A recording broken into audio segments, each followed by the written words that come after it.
Баарын бири-биринчи сынап отурат. Биринчи мындай кийип келген турбайбы, тигинтип отурган турбайбы деп биринчи сынап отурат. Андан кийин ошол отургандан кийин андан көптөн байкасаң, жарым сааттан кийин жанакы тиги Манас Белдебеков агабыздын тиги раматылык өзүнүн сөзү бар, жанакы тойго башталганда биринчи отурганда бири-бирине кандайсың деп баары эле жанакы чиновниктин ролун ойноп, кабакты бүркөп, аялдар деле ошондо отурат. А кыргыздардын байкасаң ушундай да, эмне үчүн тойго келгенде баягы күлүп чайнап келбейт. Эң биринчи келгенде баягы бири-бирин ушинтип сынап отурат, баштан аягына чейин мынтип отурат. Анан экинчи стадия, экинчи антракттан кийин 50 грамм ише баштайт. Анда кичине мындай, кандайсың деп мындай жимөтөт. Аяк жагында сиз айткандай жанакынтип эле ылжып алып бата берген киши деле билбей каласың, же эле аксакал эле отуруп каласың, баягы аксакал жайкалып отурган киши деле. Камчы мен сөйлөйм деби? Камчы мага эмне сөз бербейсиз? Кыз да баарлашпайт бирок. Майрамда эле болуш керек. Кыргызстан бүгүнкү күндө дүйнөдөгү эң коррупциялашкан 4 мамлекеттин ичинде. Кыргызстандагы минималдуу айлык акы 1,5 миң сом. Кыргызстандын 60%-ин эли аябайда жакыр жашап атат.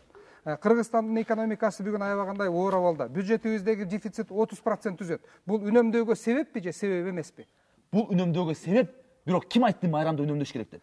Майрамда дагы үнөмдөшкө туура келет. Анткени адан көрүү ушундай акылдуу экенсиңер, элге жакшы акча тапканды шарт түзүп бериличи. Силер ал башка маселе. Азыр той жөнүндө Карман. Бул изилдөөлөрдүн жыйынтыгы. Эгерде биз тойдон үнөмдөй турган болсок, анда кандайдыр бир деңгээлде экономикада өнүгүү болот деген изилдөөнүн гана бул далили. Бул ошону гана айтып атам. Мен айткан жок, булар кимдин өзүнүн иши. Рашид мырза, эгерде мамлекетте дефицит болсо, мамлекет үнөмдөш керек. Жеке адам эч качан үнөмдөш керек. Себеби ар бир адам акчаны үнөмдөөнүн ордуна коротуш керек, ошону акчаны кетириш керек. Той деген бул өзүнчө индустрия. Тойдо бир гана жылкы албайсыңар, картошка аласыңар. Нурлан, бирок сен фотографтар иштешет, мисалы. Нурлан, сен эми токтоп тур. Сен эми Айда Билип Пиардың редакторусуң, Акчаң бар, айлыгың менимче жок эле дегенде $1000, А бирок айылдагы бирөөнүн бар да, бир аты бар, бир уюу бар, Ал дагы токтот. А сен болсо Баткенге барып, дүрпүрөтүп той өткөрүп салдың. Ал тигичи. Тиги дагы Нурланга окшойм дейт да. Тиги ата-энесинен наразы болот, туура? Мендей болуштун. Алда аракет кылсын ушунча акча тапканы. Бул жакшы стимул менин оюмча. Мен тең туштарым үчүн, касташтарым үчүн мисалы. Британ канзадасынын тою. Ошол жакта канча чыгым кетти, канча пайда түштү мамлекетке. Ошону көрүп алып, анан кайра талкуузулайбыз. Жакында эле өткөн Улуу Британиянын канзадасы Уильям менен Кейт Миддлтондун үйлөнүү тою азыркы замандын жомогуна айланып, дүйнө коомчулугунун назарын бурду. Үйлөнүү жөрөлгөсү башынан аягына чейин абройлуу маалымат каражаттары, интернет сайттары аркылуу түз эфирде көрсөтүлүп, аны 2 миллиардка жакын адам көрдү. Бул дүйнө жүзү боюнча калктын 3төн 1 бөлүгү. Тойго болжол менен $34 миллион сарпталды. Кейттин үлпөт көйнөгүнүн баасы эле $434 миң түздү. Колуна кармаган гүлдүн наркы эле $800. Тойго жалпысынан 2000ге жакын мейман чакырылган. Аларга тартууланган шараптын баасы $14 $23 чейин жеткен. Ал эми ар бирөө ооз тийсем экен деп эңсеп келген 17 кабаттан турган башкы торт $80 миң турган. Бардык сарпталган каражаттар падышалыктын бюджетинин эсебинен каралган. Андан тышкары колуктуу Кейттин ата-энеси да четте калбай, кызынын кийимине жана бардык шан-шөкөттөрүнө кеткен чыгымды өз моюнуна алышкан. Мамлекет тарабынан да чыгымдар болбой койгон жок. Үйлөнүү үлпөттү өткөрүү үчүн 5000 аскер, 35 миң ит жана 11 миң полиция коопсуздукту сактоо үчүн тартылган. Бул үчүн $600 миң сарпталган. Кетирилген чыгымдар Британия элинен алынган салыктын эсебинен кетти. Албетте Британия финансылык кризистен чыга электе мындай шаан-шөкөттүн кереги жок эле деп сындагандар дагы арбын.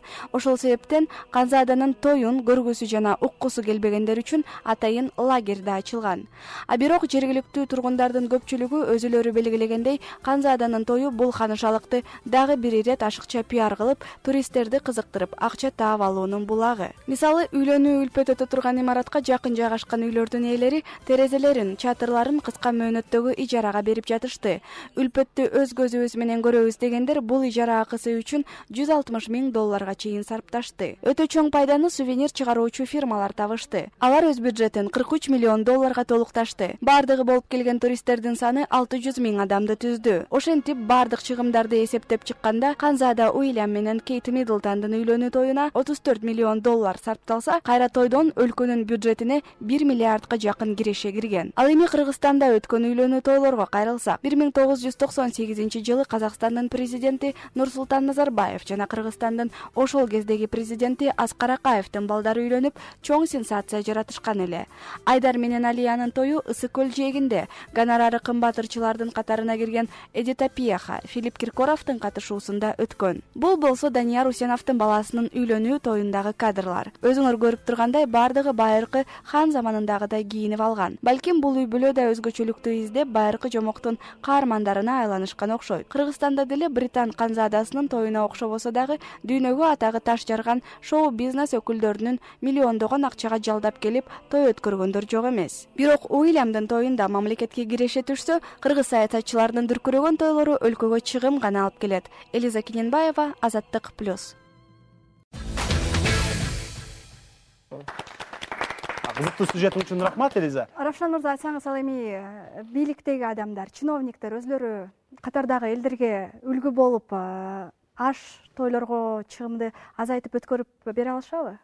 Албетте, мени көп убакта каарманды айтып атпайбы, силер бийлик ушуну жасабайсыңар деп. Мен бийлик эмесмин, мен оппозициянын өкүлүмүн. Силер талап кылган нерсени мен дагы өкмөттөн дайыма талап кылам. Өкмөт, президент, парламент бүгүнкү күндө биздин абалыбыз кыйын болгондон кийин биз чыгашаларыбызды кескин түрдө кыскартышыбыз керек. Мен азыр мүмкүнчүлүктөн пайдаланып айтып коеюн. Карман добрый, дайыр. Эгерде ошол мыйзам кабыл алынып калынса, анда биз бардыгыбыз Азаттык плюс телекомандасы менен Камчы Сарыбаевди баш кылып ээрчитип, ушул биздин чиновниктердин тойлорун көзөмөлдөйбүз. Эгерде алар дүркүрөтүп той өткөзсө, азыркыдай эле Данияр Усеновго окшоп, тим эле канзада болушса булар дагы. Анда биз Азаттык плюстан тартып, анда силердин балдарыңардын тоюн чыгарабыз. Мисалы, сырттан болсо да тартабыз. Андай болсо, мынакей Данияр Усенов дагы бизге каарманга айтса болот, силердин ишиңер эмне, мен кандай той өткөрөм деп. Мынакей өткөргөн тоюн көрдүңөр. Данияр Усенов канчалык акча чачсын, бунун менен эч маселе жок. Эгер бул той элден урдалган акчага өткөрүлүп атса, соттош керек. Бул ажырашуулардын көбүсү биринчиден азыркы куру намыстан болуп атат. Тойдун эртесинен. Бизге келип чыгымдар тууралуу. Мындай дейт. Ажырашып атабыз дейт. Жаш жигит менен жаш келин. Ажырашып атабыз, талактын шарты кандай дейт. Биз сурап коебуз, эмне ажырашып атасыңар? Себебиңер эмне десе, жөнөкөй себептерди айтат.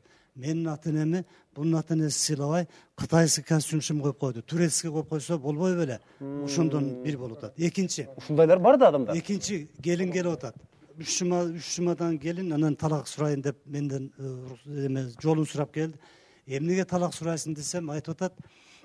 Мына тойубуз өттү, тойдон кийин дейт. Эми кайнатам менен кайненем урушса эле, мени карап алып уруша турган болушу дейт.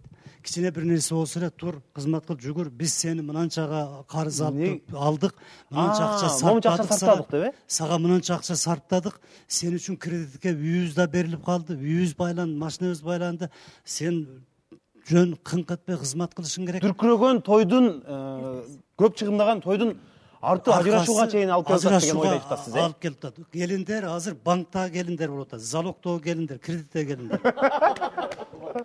Тойлордо эң көп кеткен акча бул малга болуп атат. Ошо силер айткандай 80-100 миңдей. Ичимдик болсо биз санаганда өзүбүз подсчет боюнча средний ошол тойлорго ичимдик бир кишиге 200 сомдон 100-200 сомго чейин кетет. Бул арагы менен, напиткалары менен бардыгы. Малга, кыргызчылыкка, немеге алдына түшүү, кийиттерге ошого аябай көп акча кетишет. Рахмат. Эми биз программабызды жыйынтыктайлык.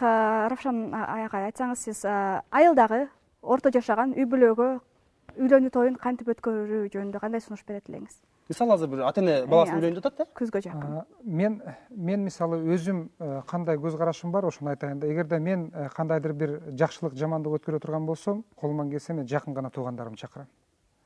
Жөнөкөй өткөргөнгө аракет кылам. Бул менин көз карашым. Ал эми айылдагыларга айтат элем.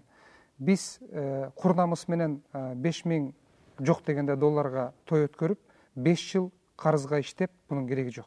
Биз бардыгыбыз өзүбүздүн мүмкүнчүлүгүбүзгө жараша, тапкан акчабызга жараша бир чактап, экономдоп той өткөрүшүбүз керек. Бул аябай кандай маанилүү. Азаттык плюстун жарым сааттык телепрограммасын көрдүңүздөр. Бүгүн биз аш тойлорго кеткен чыгымдарды кантип азайтуу керек деген темада сүйлөштүк. Бирок биз аягына чыкпай калдык. Бул маселе парламентте дагы каралат. Келип бергениңиздер үчүн чоң рахмат. Биз эми айта албайбыз, хаммер менен чыккыла же болбосо 5 адамды топтоп туруп эле той кыла деп. Анын баарын биз болгону талкууга алып чыгабыз. Ал эми сиздер өзүңүздөр чечесиздер. Биздин ушул эле талкуубузду интернеттен көрсөңүздөр да болот. Андан сырткары кызыктуу окуялар, саясий темаларды бардыгын биздин сайтыбызда жайгашкан. Анын дареги 3w.azattik.kg. Биз силер менен келерки дүйшөмбүдө мындан да кызыктуу темалар менен көрүшөбүз. Аман болуңуздар.